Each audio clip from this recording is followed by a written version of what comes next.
Om Shanti. Good morning. सो आज बाबा हम बच्चों को बहुत नशा चढ़ा रहे हैं। इस दुनिया में भी देखो, कोई व्यक्ति कोई लॉटरी विन करता है तो कितना नशा चढ़ जाता है ना। तो बाबा आकर के हम बच्चों को ईश्वरीय लॉटरी देते हैं। तो ये लॉटरी प्राप्त होते ही बच्चों का भी ऐसे ही नशा चढ़ना चाहिए। देखो वो दुनिया वाली लॉटरी, वो बाबा कहते कर्म के हिसाब से देखे तो वो प्राप्त होना अच्छे कर्मों की निशानी नहीं है। क्योंकि जब लोग लॉटरी खरीदते हैं तो उसमें कितनी इच्छाएं, तृष्णाएं, अपेक्षाएं भरी पड़ी होती है।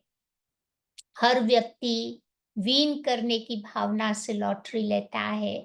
अब वो पैसा जब हमारे पास आता है तो वही सारी भावनाएं हमारे अंदर जागृत हो जाएगी। और वो जो नेगेटिव फीलिंग्स है वो हमें बाबा से दूर कर देती है। मैंने 2 जनों के जीवन के ये अनुभव देखे हैं कि वो बाबा के बच्चे थे और लॉटरी लिया, मिला लॉटरी छोटा मोटा या, लेकिन जैसे ही लॉटरी मिला वो आत्माएं बाबा से दूर हो गई।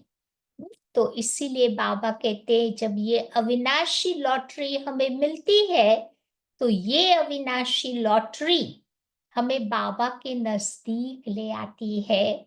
तो संगम युग में हमें बाबा से लॉटरी की पूरी फैक्ट्री मिल जाती है। कितने प्रकार की लॉटरी हमें बाबा से मिल रही है। तो आज मैं आपको बताऊंगी 26 प्रकार की लॉटरी इस समय हम बाबा से ले रहे हैं। सबसे पहली लॉटरी, जो अल्फाबेटिक वे से हम जाएंगे। पहला लेटर आता है ए, माना अमृत बेला।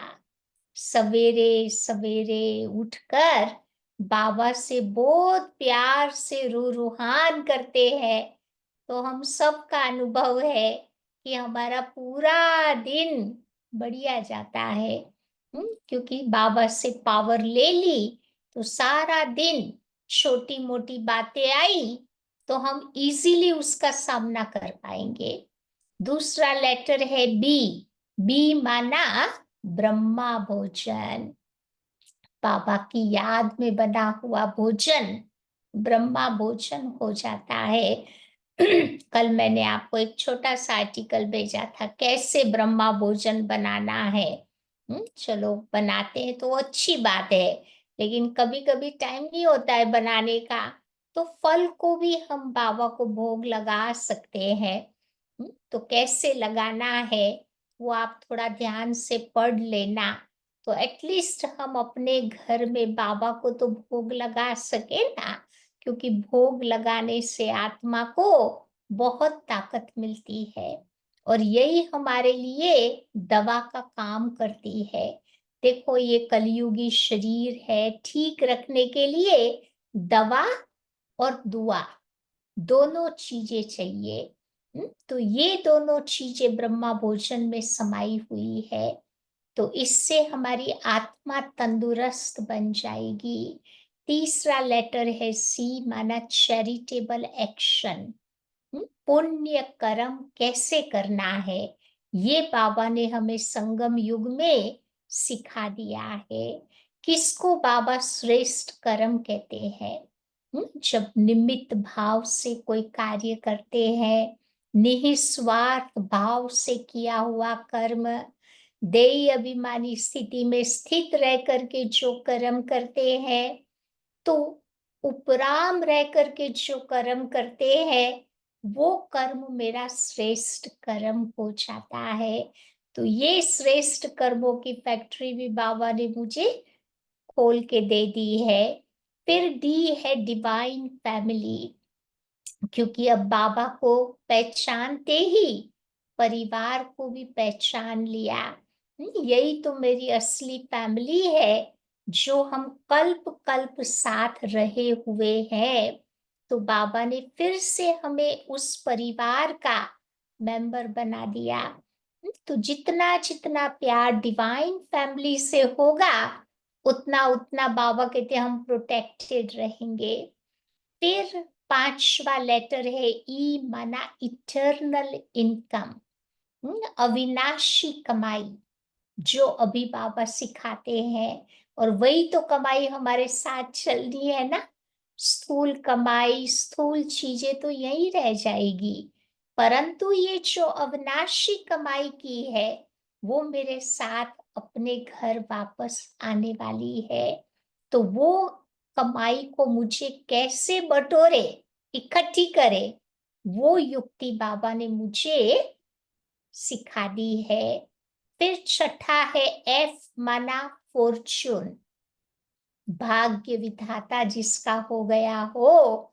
तो ऐसे भाग्य विधाता ने भाग्य बनाने की कलम मुझे अपने हाथ में दे दी है। बाबा ने बताया ना कि जितना बड़ा, जितनी लंबी लाइन खींचनी है, आप अपने भाग्य की लंबी लाइन श्रेष्ठ कर्म के आधार से खींच सकते हो। और बाबा ने हमें इस समय पद्मा पदम भाग्यशाली बना दिया है। फिर सातवां जी, माना ज्ञान मुरली। मुरली ही तो वो चीज है जिससे मेरा प्यार होता है, तो मेरे बुद्धि के कपाट खुल जाते हैं। बुद्धि बाबा मेरी श्रेष्ठ बना देता है, ताकि हम अपने जीवन में अच्छे कर्म कर सके।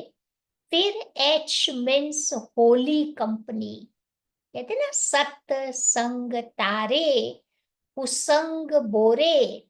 अब कौन सी अच्छी कंपनी है, जिनके जीवन में त्याग है, तपस्या है, वैराग्य है, सेवा की भावना है, जो जीवन में पॉजिटिव है, अच्छाइयों को देखकर उसे धारण करते हैं।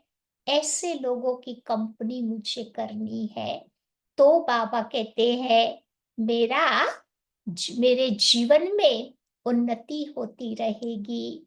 फिर आई मीन्स इंटॉक्सिकेशन, बाबा ने जो ईश्वरीय नशा चढ़ाने की युक्ति मुझे बता दी है, वो नशा तभी चढ़ेगा, हम्म, तो जब जरूरत पड़े तो मुझे उसका डोज इंक्रीज करना है। ज्यादा ज्ञान योग में रहना होगा, बार बार लेना होगा, और अपने फ्रेंड्स के साथ मुझे उसको लेना होगा, यानी परिवार के साथ रहना होगा। तब जाकर के ये ईश्वरीय नशा चढ़ेगा, तब मौलाई मस्ती का आत्मा अनुभव कर सकेगी। फिर जे, माना जूअल ऑफ कंटेंटमेंट। बाबा ने कितना बढ़िया टाइटल हमें दिया है, संतुष्ट मणिया हो। यानी खुद से भी जो संतुष्ट रहता, दूसरों से भी संतुष्ट रहता, और भगवान से भी संतुष्ट रहता, उसको कहते हैं संतुष्ट मणि आत्मा। फिर के means kingdom of the self. बाबा ने मुझे स्वराज्य अधिकारी बना दिया है। अभी स्वराज्य अधिकारी बनना है, उसके आधार से भविष्य में हम विश्व राज्य अधिकारी बनेंगे। फिर L, L means lasting happiness. बेहद का बाप है ना, तो बाबा कहते बेहद की खुशी होनी चाहिए, थोड़े टाइम की खुशी नहीं। और खुश रह करके किसी को खुश करो, कितनी बड़ी सेवा है जो बाबा ने ये फैक्ट्री खोल करके मुझे ये आर्ट सिखा दी है। फिर एम मीन्स मधुबन, मधुबन जाना, तपस्या करना। कितना ऊंचे से ऊंचा भाग्य है, जिस धरती पर भगवान आते हैं, उस धरती पर हमारा पांव पड़ना कितनी ऊंची भाग्य की निशानी है। या फिर एड मीन्स न्यू लाइफ। बाबा के बने ना, तो बाबा ने टोटली मेरा जीवन नया बना दिया है। हम्म, और इस लॉटरी के द्वारा हमारे जीवन में नवीनता ला दी। नवीनता किसमें? तो मनसा, वाचा, कर्मणा, संबंध, संपर्क, दृष्टि, वृत्ति, कृति, सृष्टि, सब हमारी बदल गई, सब में नवीनता आ गई। तो नवीनता के कारण जीवन में उमंग, उत्साह की दो पांखें मिल गई, जिससे बाबा ने हमें उड़ना सिखा दिया। फिर ओ मीन्स ऑब्जर्विंग ऑल मर्यादास, जो ईश्वरीय मर्यादा है, बाबा कहते उसकी लकीर के अंदर रहना है। अगर मैंने क्रॉस किया तो सीता जैसा हाल होगा, बेहाल हो जाएंगे, वो काम हमें नहीं करना है। P means purity, complete purity क्या है, वो बाबा ने हमें सिखा दिया। क्यू मीन्स क्वेश्चंस फिनिश्ड, सारे प्रश्नों के जवाब बाबा से हमें मिल गए, कोई कंफ्यूजन जीवन में नहीं है। आर माना रिलेशनशिप विथ वन बाबा। एक बाबा को अपना संसार बनाकर एक बाबा के साथ कैसे सर्व संबंध जोड़े, ये आर्ट मुझे इस गॉडली लॉटरी के द्वारा सीखने को मिली। फिर एस माना श्रीमत, श्रीमत पर चलना है, मन मत पर मत से उपराम रहना है। टी मीन्स ट्रेजर्स, कितने सारे खजाने बाबा ने दे दिए, गुणों के, शक्तियों के, ज्ञान के, सब खजानों को याद करते रहे। यू मीन्स अनलिमिटेड विजन, बेहद की दृष्टि, हद से बाबा ने हमें बेहद में ला दिया। वी माना वरदान, रोज बाबा वरदान दे रहे हैं ना, तो उन वरदानों की स्मृति में रहना है। डब्ल्यू माना विजडम, बाबा ने कितना ज्ञान दिया, बेहद का ज्ञान, तो यही ज्ञान मेरी बुद्धि को भी स्वच्छ बना रही है। फिर एक्स मीन्स जेनियम, रोज बाबा से गिफ्ट्स मिल रही है ना आत्मा को, कितनी सारी गिफ्ट्स मिल रही है। या फिर Y means yoga, and Z means Z plus security. आज की दुनिया में जो वीआईपीस होते हैं ना, उनको जेड प्लस सिक्योरिटी मिलती है। तो हमारी जेड प्लस सिक्योरिटी कौन सी है? हमारा बाबा। आगे है लाल लाल बाबा, पीछे है वाइट वाइट बाबा, और बीच में है हम। तो कोई बाबा कहते विकार हमारा बाल बांका नहीं कर सकता, कोई दुश्मन हमें हार्ड टाइम नहीं दे सकता। या तो ये बाबा ने गॉडली फैक्ट्री खोल करके इतनी सारी चीजें इस समय हम बच्चों को दी है, तो उस नशे में मुझे रहना है। तो आइए सुनते हैं आज की बाबा की 25 तारीख की मुरली। बाबा कहते मीठे बच्चे, शांति का गुण सबसे बड़ा गुण है, इसीलिए शांति से बोलो, अशांति फैलाना बंद करो। आज का प्रश्न है, संगम युग पर बाप से बच्चों को कौन सा वर्षा मिलता, और गुणवान बच्चों की निशानियां क्या होगी? दो बातें बाबा पूछ रहे हैं। पहले बोला वर्षा कौन सा मिलता, तो पहला वर्षा मिलता है ज्ञान का। बाबा ज्ञान का सागर है ना, तो पहले पहले ज्ञान देता। फिर दूसरा वर्षा मिलता है शांति का, और तीसरा वर्षा मिलता है गुणों का। 36 जो मेन मेन हमारे गुण है ना, वो सारे गुण बाबा से मिलते हैं। अच्छा, अभी गुणवान बच्चों की निशानी क्या होगी? तो गुणवान बच्चे सदा खुशी में रहेंगे, किसी का भी अवगुण नहीं देखेंगे, किसी की भी कभी कंप्लेन नहीं करेंगे, कंप्लीट बनने का पुरुषार्थ करेंगे। बाबा कहते कंप्लेन नहीं करेंगे। जिनमें अवगुण है उनका संग कभी नहीं करेंगे। कोई ने कुछ कहा तो सुना, अनसुना कर अपनी मस्ती में रहेंगे।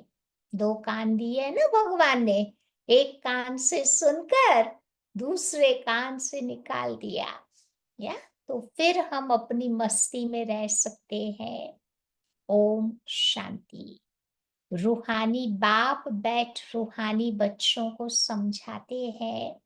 एक तो तुमको बाप से ज्ञान का वर्षा मिल रहा है, बाप से भी गुण उठाना है, और फिर इन चित्रों से भी गुण उठाना है।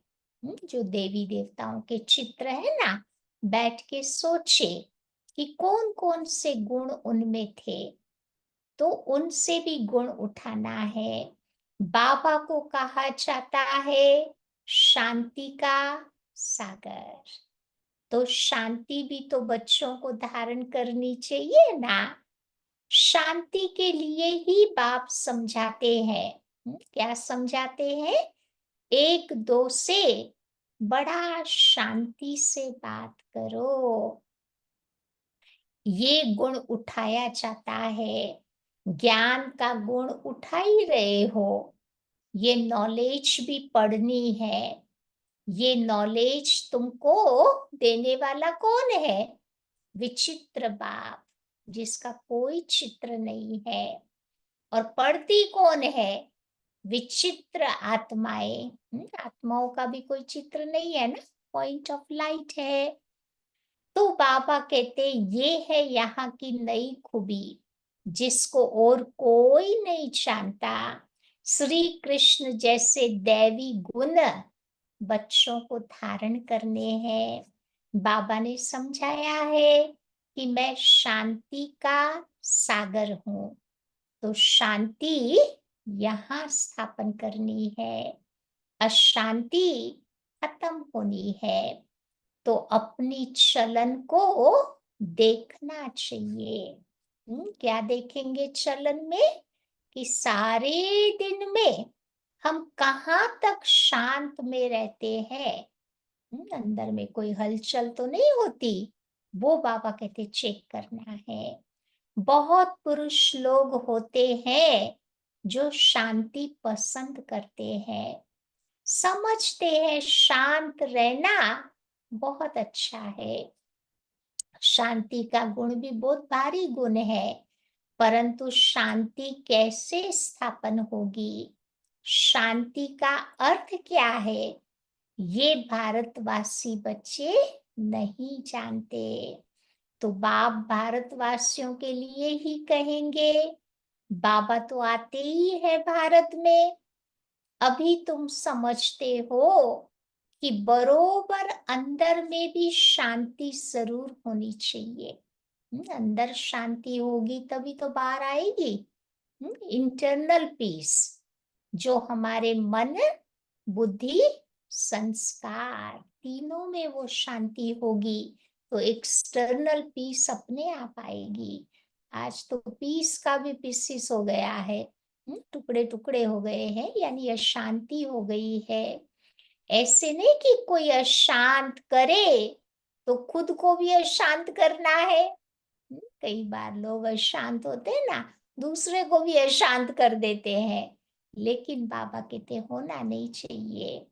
बाबा कहते नहीं, अशांत होना भी एक अवगुण है, तो अवगुणों को निकालना है, हरेक से गुण ग्रहण करने हैं। अवगुणों की तरफ तुम्हें देखना भी नहीं चाहिए। बल आवाज सुनते करते हो तो भी अंदर में शांत रहना चाहिए, क्योंकि बाप और दादा दोनों शांत रहते हैं ना। कभी देखा शिव बाबा को अशांत होते? कभी ब्रह्मा बाबा को भी अशांत होते नहीं देखा था। कौन वो सुना रहे थे, जगदीश भाई एक बार अपना अनुभव सुना रहे थे कि वो शुरू-शुरू में जब ज्ञान में आए, नहीं तो बहुत नशा चढ़ता है ना, तो वही ज्ञान की पॉइंट सुन के आए थे सेंटर पर। बाबा यही शांति की बात कर रहे थे कि कोई तुम्हें कितना भी क्रोध में लावे, तुम्हें गुस्सा नहीं करना है, शांत रहना है। तो उसके लिए बार बार याद दिलाओ कि मैं शांत स्वरूप आत्मा हूँ। तो वही अभ्यास करते करते वो जा रहे थे। और फिर उनको ट्रेन से आना जाना पड़ता था, तो रेलवे स्टेशन पर खड़े थे और अचानक कोई कुली आया, बड़ा सामान उठा करके, या तो फिर उसने नीचे फेंका। रखते हैं ना नीचे सामान जब तक ट्रेन आवे तब तक। तो जैसे ही उसने वो संदूक नीचे फेंकी, तो वहीं पर जगदीश भाई जी खड़े थे, उनके पाँव पे वो संदूक लग गई, तो पाँव से खून बहने लगा, दर्द हो रहा था। अब सुन करके आए थे कि भाई गुस्सा नहीं करना है, तो बार बार प्रैक्टिस करते रहे कि मैं शांत स्वरूप आत्मा हूँ, शांति के सागर की संतान हूँ। या फिर वो क्या हुआ, वो जो भाई था कुली, वो और ही इनको गालियां देने लगा कि भाई तुम्हें दिखाई नहीं देता था, ऐसे कैसे खड़ा था ना। तो अब क्या करे, तो फिर से वही अभ्यास चालू किया। तो इतने में आजू बाजू के सारे लोग इकट्ठे हो गए। फिर वो सब ने इनकी साइड ली, जगदीश भाई की, और उस कुली को फिर वो पाठ पढ़ाया लोगों ने ना। फिर वो बताया, कुली ने भी माफी मांगी, कहते कि आप सचमुच में महात्मा हो, बहुत ऊंची आत्मा हो। तो देखो ये अभ्यास हमें महात्मा बना देता है। तो वो भाई जी शेयर कर रहे थे अपना अनुभव। तो बाबा कहते तुम्हें खुद भी शांत रहना चाहिए, क्योंकि बाप दादा दोनों शांत रहते हैं, कभी बिगड़ते नहीं है, कभी रड़िया नहीं मारते हैं। ये ब्रह्मा भी तो सीखा है ना, शिव बाबा से ब्रह्मा बाबा ने भी सीखा। तो जितना शांत में रहो उतना बहुत अच्छा है। शांति से बाबा को याद तो कर सकते हैं ना, अशांति वाले बाबा को फिर याद नहीं कर सकते। तो हरेक से गुण ग्रहण करना है। ये दत्तात्रेय का भी मिसाल यहाँ से लगता है। दत्तात्रेय ने भी कितनी प्रकृति की चीजें थी, सबसे वो गुण उठाता था। तो देवताओं जैसा गुणवान और तो कोई होते नहीं। एक ही विकार मूल है जिसके पर तुम बच्चे विजय पा रहे हो। कर्मेंद्रियों के पर विजय पानी है, तो अवगुणों को छोड़ देना है, देखना भी नहीं है, बोलना भी नहीं है। जिनमें गुण है उन्हों के पास ही तुम्हें जाना चाहिए। तुम्हें रहना भी बहुत मीठा और शांत है। थोड़ा ही बोलने से तुम सब कार्य कर सकते हो। सबसे गुण ग्रहण कर, तुम बच्चों को बनना है गुणवान। तो समझू सयाने जो होते हैं वो बच्चे शांत रहना पसंद करते हैं। जल्दी आवेश में नहीं आ जाते, गुस्सा नहीं करेंगे। सयाने बच्चे, समझू बच्चे शांत रहना पसंद करते हैं। कई भगत लोग भी ज्ञानियों से भी सयाने निर्माण चित्त होते हैं। कई भगत को भी देखा है ना, बहुत अच्छे गुण होते हैं उनमें भी। तो ये बाबा तो अनुभवी है। ये जिस लौकिक बाप का बच्चा था वो टीचर था, बहुत निर्माण और शांत रहता था। ब्रह्मा बाबा के जो लौकिक पिता थे, बाबा उनको याद कर रहे हैं, वो कभी क्रोध में नहीं आता था। जैसे साधु लोग होते हैं, उन्हों की महिमा की जाती है, भगवान से मिलने के लिए पुरुषार्थ तो करते रहते हैं ना। काशी में, हरिद्वार में जाकर के रहते हैं, तो बच्चों को भी बहुत शांत और मीठा रहना चाहिए। यहाँ कोई अशांत रहते हैं, तो शांति फैलाने के निमित्त नहीं बन सकते। अशांति वालों से तो तुम्हें कभी बात भी नहीं करनी चाहिए। लगे कि भाई डेंजर है यहाँ पर, तो अपने आप को बचा के निकल जाना है। ऐसे लोगों से दूर रहना चाहिए। वो हंस, वो बगुले, हंस सारा दिन मोती चुगते रहते हैं। अच्छाइयों को देखते रहेंगे, उठते बैठते चलते अपने ज्ञान को स्मरण करते रहेंगे। तो सारा दिन बुद्धि में यही रहे कि हम किसी को कैसे समझाए, बाप का परिचय कैसे देवे। बाबा ने समझाया है, जो भी बच्चे आते हैं उनसे फॉर्म भराया जाता। सेंटर्स पर भी जब कोई कोर्स लेने चाहते हैं तो उनसे फॉर्म भराना है। कोर्स नहीं लेना है तो फॉर्म भराने की कोई दरकार नहीं है। पहले कोई भी नए नए आते थे ना, तो फॉर्म भराते थे, परंतु अंग्रेज भाई बहनें बहुत सेंसिटिव होते हैं, वो अपनी डिटेल्स फॉर्म में भरना नहीं चाहते हैं। कोई कोई अच्छे होते हैं, भर भी देते हैं। तो बाबा कहते हैं कि देखो, बाबा का नाम ही है शिव बाबा, शिव परमात्माए नमः कहते हैं ना। वो तो कृष्ण को देवताए नमः कहेंगे, शिव को कहेंगे शिव परमात्माए नमः। तो बाबा कहते, बच्चे तुम मुझे याद करो तो तुम्हारे पाप कट जाएंगे। मुक्ति, जीवन मुक्ति का वर्षा पाने के लिए पवित्र जरूर बनना पड़े। वो तो है ही पवित्र दुनिया, जिसको सतो प्रधान दुनिया कहा जाता है। तो वहां जाना है तो बाबा कहते हैं क्या करो, तुम मुझे याद करो। ये तो बहुत सहज है। कोई से भी फॉर्म भरा कर फिर तुम कोर्स देते हो, तो बाबा कहते फॉर्म भराने से मालूम पड़ जाएगा कि उनको क्या समझाया, क्या उसको याद रहा व नहीं। तो बाबा बच्चों को डायरेक्शंस देते हैं। बड़े बड़े सेंटर्स को झट एक्ट में लाना चाहिए, नहीं तो मालूम कैसे पड़े। खुद भी फील करेंगे कि कल हमने फॉर्म में क्या लिखा था, आज क्या लिखता हूँ। पहले बाप का नाम पूछते थे तो अपने लौकिक बाप का लिख देते, या किसी जो भी जिसका भगत होता उसका नाम लिखता। फिर कोर्स के बाद समझ में आता है कि हम सबका बाप तो निराकार परमात्मा है। तो फिर कंपैरिजन करते हैं ना कि पहले क्या लिखा, हकीकत में क्या है। तो तुम बच्चे यहाँ आए हो, बाबा के पास किस लिए आए हैं? देवी देवता बनने। देवता अक्षर बहुत ऊंचा है। दैवी गुण धारण करने वाले को देवता कहा जाता। अभी तुम दैवी गुण धारण कर रहे हो, तो जहां तहां म्यूजियम प्रदर्शनी होती, वहां पर ये फॉर्म भराना है। तो बाबा कहते बच्चों को सदैव गुण ही वर्णन करने हैं, अवगुणों का वर्णन नहीं करना है।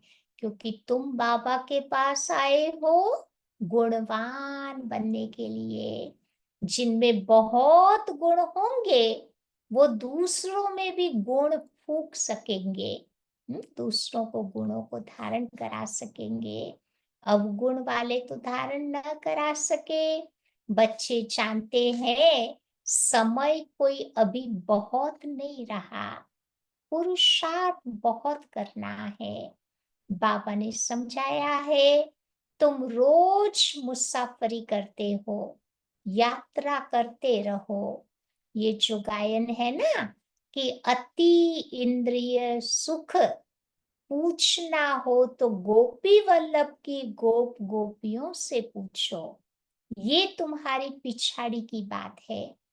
अंतिम समय में बाबा कहते फिर बहुत नशे में रहेंगे, हम खुशी में रहेंगे। तो वो उस समय की बात है। अभी तो बच्चे नंबरवार है। कोई तो अंदर में खुशी के गीत गाते रहते हैं कि ओहो, परम पिता परमात्मा हमें मिला है। उनसे हम वर्षा लेते हैं। उनके पास कोई कंप्लेन हो न सके। कोई ने अगर तुम्हें कुछ कहा तो क्या करो? सुना अनसुना कर। तुम्हें अपनी मस्ती में मस्त रहना चाहिए। कोई भी बीमारी व दुख आदि है तो तुम सिर्फ बाबा की याद में रहो। ज्ञान की बातों का चिंतन करते रहो, बाबा को याद करो, परंतु बीमारी के गीत नहीं गाने हैं। ये हिसाब किताब अभी ही तो चुकतू करना है। फिर तो तुम 21 जन्म फूल बनते हो।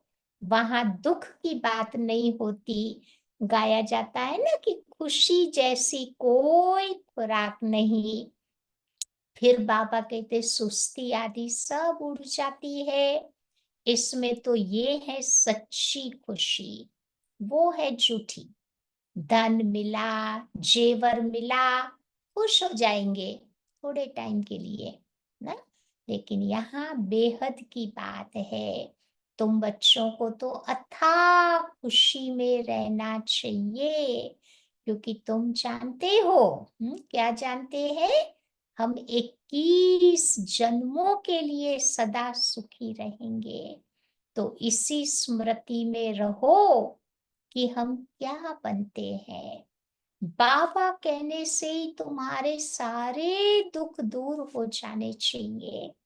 ये तो 21 जन्मों की खुशी है ना। बाकी देखो बच्चे, अब थोड़े दिन बचे हैं। अब हम चाहते हैं अपने सुख धाम में। फिर और कुछ भी याद न रहेगा। ये बाबा भी तो अपना अनुभव सुनाते हैं ना। इतने समाचार आते हैं, खिट खिट चलती है।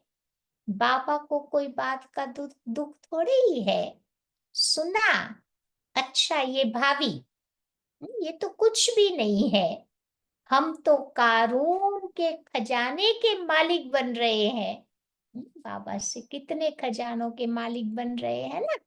तो अपने से ऐसे बात करने से खुशी होती है। तो बड़ा शांत रहते हैं। उनका चेहरा भी बहुत खुशनुमा रहेगा, क्योंकि अंदर में जो चलता रहेगा ना वो चेहरे पर आएगा। अच्छी बातों का चिंतन किया तो चेहरा बड़ा प्लेजेंट हो जाएगा, रौनक आ जाएगी चेहरे पर। अगर समस्याओं का चिंतन होता रहेगा तो वो चेहरे पर आ जाएगा। तो बाबा कहते हैं तुम्हें यहाँ कितनी बड़ी स्कॉलरशिप मिलती है, तो तुम्हारा चेहरा हर्षित रहना चाहिए। अभी तुम पुरुषार्थ कर रहे हो ना, इन लक्ष्मी नारायण जैसा हर्षित मुख होने के लिए। इनमें ज्ञान तो है नहीं, तुमको भी ज्ञान है, तभी तो खुशी रहनी चाहिए ना। हर्षितपना दिखाई देना चाहिए। कोई हमें देखे तो चेहरे पर बाबा कहते वो मुस्कुराहट दिखाई देनी चाहिए। इन देवताओं से भी तुम बच्चे हो ऊंचे। ज्ञान सागर बाप हमको कितना ऊंचा ज्ञान देते हैं। अभी तुम बच्चों को अविनाशी ज्ञान रत्नों की कितनी बड़ी लॉटरी मिल रही है। तो बच्चों को खुश रहना चाहिए ना। कितनी बड़ी लॉटरी, देखा ना। तो ये तुम्हारा जन्म हीरे जैसा गाया जाता है। नॉलेजफुल बाबा को कहा जाता, इन देवताओं को नहीं कहा जाता। तुम ब्राह्मण ही इस समय नॉलेजफुल हो। तो तुमको नॉलेज की खुशी रहती है। एक तो बाबा को मिलने की भी खुशी होती, सिवाय तुम्हारे किसी को भी इतनी खुशी हो न सके। भक्ति मार्ग में हड्डी सुख नहीं रहता, सिर्फ आर्टिफिशियल अल्पकाल का सुख मिलता। दुनिया में तो ऐसे ही है ना, लेकिन उसका नाम तो है स्वर्ग, सुख धाम, हेवन। वहां पर तो अपार सुख होता, और यहाँ पर तुम देखो तो अपार दुख है। अभी बच्चों को मालूम पड़ता है ना कि रावण राज्य में हम कितने छी बन गए थे। आहिस्ते आहिस्ते सीढ़ी नीचे उतरते आए। अब बाबा तुमको विषय सागर से निकाल क्षीर सागर में ले जाते हैं, तो बच्चों को यहाँ बहुत मीठा लगता, फिर भूल जाने से अवस्था गिर जाती। मधुबन में बाबा के पास होते हैं तो कितनी ऊंची हमारी अवस्था होती, फिर बाबा कहते धीरे धीरे डाउन हो जाती। बाबा तुम बच्चों को कितना खुशी का पारा चढ़ाते हैं। इस ज्ञान अमृत का ही तो गायन है ना, ज्ञान अमृत का ग्लास तुम्हें पीते रहना है। यहाँ तुमको बहुत अच्छा नशा चढ़ता, फिर बाहर में जाने से धीरे धीरे नशा कम हो जाता। बाबा खुद फील करते हैं, यहाँ बच्चों को अच्छी फीलिंग्स आती है। फिर हम अपने घर जाते हैं, हम बाबा की श्रीमत पर अपनी राजधानी स्थापन कर रहे हैं। हम बड़े वॉरियर्स हैं। ये सब नॉलेज बुद्धि में है, जिससे तुम इतना पद पाते हो। पढ़ाते भी देखो कौन है, बेहद का बाप, एकदम जीवन बदली कर देते। तो बच्चों को दिल में कितनी न खुशी होनी चाहिए, ये भी दिल में आना चाहिए कि हम औरों को भी ये खुशी देवे। रावण का है श्राप और बाबा देता है तुम बच्चों को वर्षा। रावण का श्राप तुम्हें कितना दुखी अशांत बना देता। तो बाबा तुम बच्चों को कहते हैं वंदे मातरम, क्योंकि शक्ति दल है, साथ में वंदे पितरम तो है ही है, परंतु नाम बाबा माताओं का लेते हैं, क्योंकि पहले है लक्ष्मी फिर नारायण, पहले है सीता पीछे है राम। सतयुग त्रेता की ये सिस्टम। पहले बहनों का नाम होगा मिसेस फिर मिस्टर, लेकिन यहाँ उल्टा है, पहले मिस्टर फिर मिसेस। यहाँ पहले मेल का नाम रहता, पीछे स्त्री का लिखते। तो ये भी तो खेल है ना। बाबा तुम बच्चों को ये सब भक्ति मार्ग की बातें बैठ समझाते हैं। अभी तुम्हारा दैवी कैरेक्टर बन रहा है, तो चेंज में आना चाहिए ना। शरीर छूट जाए फिर थोड़ी चेंज हो सकेगी। बाबा में तो ताकत है, तो कितने में चेंज ले आते हैं।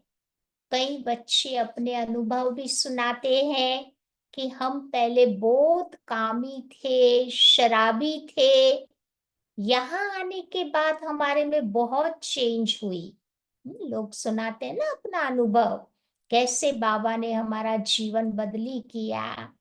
तो बाबा कहते हैं कि देखो, यहाँ बाबा समझाते हैं, फिर बाहर जाने से बातें भूल जाती, फिर खुशी का पारा भी नहीं चढ़ता। हम बहुतों का कल्याण करें, क्योंकि आज की दुनिया में लोग बहुत दुखी है। बाबा के पास बहुत समाचार आते हैं, बाबा समझाते हैं इस छी छी दुनिया से तुम बच्चों की दिल हट जानी चाहिए। अब गुल गुल बनना है, फ्लावर जैसा। कितने ज्ञान सुन करके भी भूल जाते, फिर सारा ज्ञान ही उड़ जाता। बाबा तो बहुत अनुभवी है ना, तो बाबा कहते इन विकारों को जीतने से ही तुम विश्व के मालिक बनते हो। कई तो बड़ा मुश्किल से सुधरते हैं। इस समय सारी दुनिया का कैरेक्टर बिगड़ा हुआ है। पावन दुनिया कब थी, कैसे बनी, इन्होंने राज्य भाग्य कैसे पाया, कभी कोई बता न सके। आगे समय आएगा, तुम लोग विलायत आदि में भी जाएंगे, वो लोग भी तुम्हारा ज्ञान सुनेंगे। कितना सालों पहले बाबा ने बोला था ये बात, अभी देख रहे हैं ना, प्रैक्टिकल हो रहा है। तो बाबा कहते हैं अभी तुम्हारी बुद्धि में सब बातें अच्छी रीति है, अब तुम्हें यही लात और तात रहनी चाहिए, और सब बातों को भूल जाओ। जो काम की बात है वो याद रखो, बाकी सब बातें बाबा कहते अभी भूल जानी है। अच्छा, मीठे मीठे सिक्की लधे बच्चों प्रति मात पिता बाप दादा का याद प्यार, गुड मॉर्निंग। रूहानी बाप की रूहानी बच्चों को नमस्ते, और रूहानी बच्चों की रूहानी बाप को नमस्ते।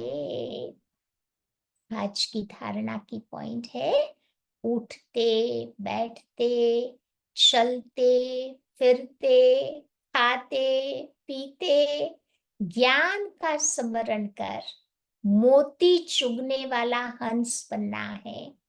आज बाबा ने अटेंशन दिलवाया ना, कोई भी बाबा कहते अवगुणों को नहीं देखना है, गुणों को देखते जाओ। सबसे गुण ग्रहण करने हैं, और एक दूसरे में भी गुण फूकने हैं, गुण डालने हैं। दूसरी बात पापा बताते हैं, अपना चेहरा सदा खुशनुमा रखने के लिए अपने आप से बातें करनी है। खुद से बातें करेंगे तो बहुत फायदा होगा कि ओहो, हम तो कारून के खजाने के मालिक बनते हैं। ज्ञान सागर बाबा द्वारा हमें इस समय ज्ञान रत्नों की लॉटरी मिल रही है। कितनी भारी लॉटरी है। बाबा ने पूरी फैक्ट्री खोल के रखी है ना हमारे लिए। तो ये नशे वाली बातों को सोचना है। फिर वरदान है, अपने टाइटल की स्मृति के साथ समर्थ स्थिति बनाने वाले स्वमान अधिकारी भव। अपने टाइटल की स्मृति के साथ समर्थ स्थिति बनाने वाले, समर्थ माना पावरफुल स्टेज बनाने वाले स्वमानधारी भव। संगम युग पर स्वयं बाप अपने बच्चों को श्रेष्ठ टाइटल देते हैं। स्वमानों की कितनी बड़ी लंबी माला पहनाते हैं ना, कितने टाइटल्स बाबा दे रहे हैं।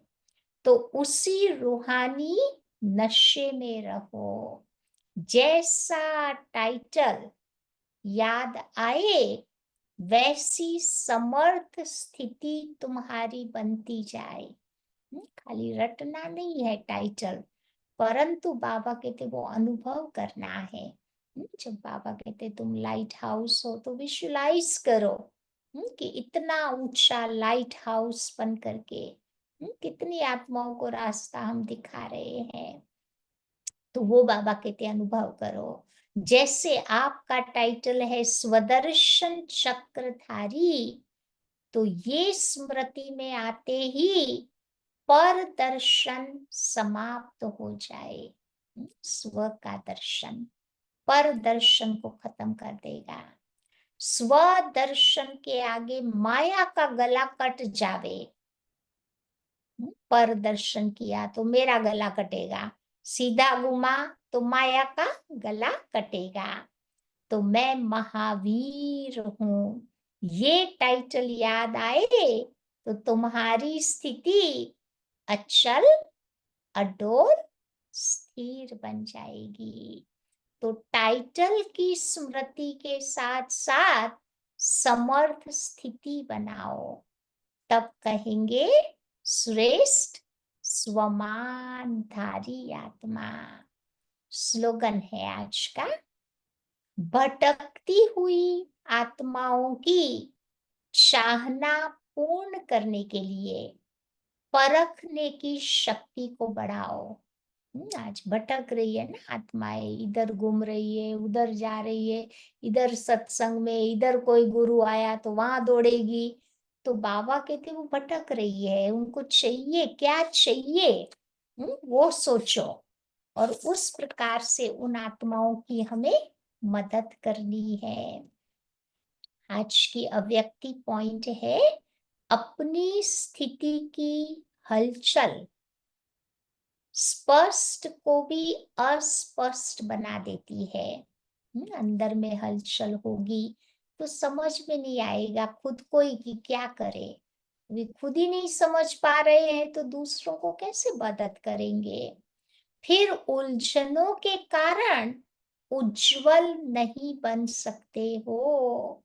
इसलिए क्या करो, अपनी स्थिति की अंदर में हलचल ना हो, तब स्मृति क्लियर होगी। और आज बाबा ने कौन सी युक्ति बताई, अपने से ज्यादा बातें करो तो अंदर की हलचल शांत हो जाएगी। दूसरे से बातें करना शुरू कर देते ना, तब हलचल बढ़ जाती है।